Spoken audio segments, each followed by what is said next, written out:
I'm going to do a short video now on plyometrics. Plyometrics can be used for a variety of sports within a strength and conditioning program. The sport that I'm going to focus on is rugby, however lower limb plyometrics can be used for a multitude of sports. What you're looking to gain from plyometrics is maximal force in the shortest possible time. To gain maximal force, plyometrics allow an athlete to train the stretch, shortening cycle. Research indicates that when the tendon and muscle is stretched, it stores elastic energy, similar to a spring. This potential energy is then released as the tendon shortens. There are three phases associated with the cycle: eccentric, amortization and concentric.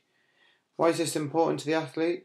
Well, it's vital to move through the phases as fast as possible to maximise the effect. To do a warm-up first. We start off with a general warm-up, running, raise the heart rate, then we're going to move into a more specific warm-up exercise. Low intensity dynamic movements are perfect. What I'm going to use today is skipping, because it's going to mimic the plyometric exercise that I'm going to do, which is box jumps. What we're looking to do then, to mimic it, is to make sure we've got minimal time on the floor to create that strength shortening cycle. We're now going to go through the three different exercises we're going to do today. We're going to start with a very basic one, and we're going to progress on to something a bit more difficult. We need to do this in order to add the demand. As the demand goes up, our body will adapt to that demand. First one is going to be jump in place. It's a 2-footed ankle jump.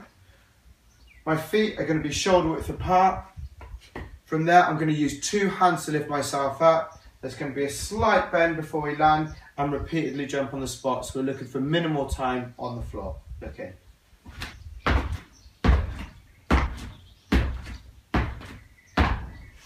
Okay, so that minimal time on the floor, that's loading and then contracting straight away. The progression we're going to do from the standing jump is jump with a plyometric box. Step up. The key thing here is not to jump down. You step down, hit the floor, minimal time on the floor, and jump straight up. We're going to use a 2-armed motion to do so. Make sure at all times when we're in this position, our shoulder and knee are in line on the landing and the taking off. Look in.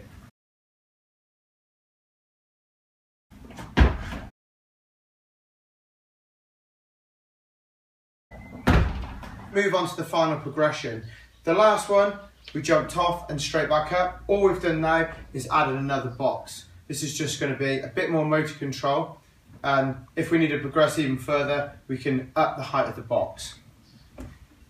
Same principles: step on the box, feet shoulder width apart, knee and shoulder in line, step off and jump up.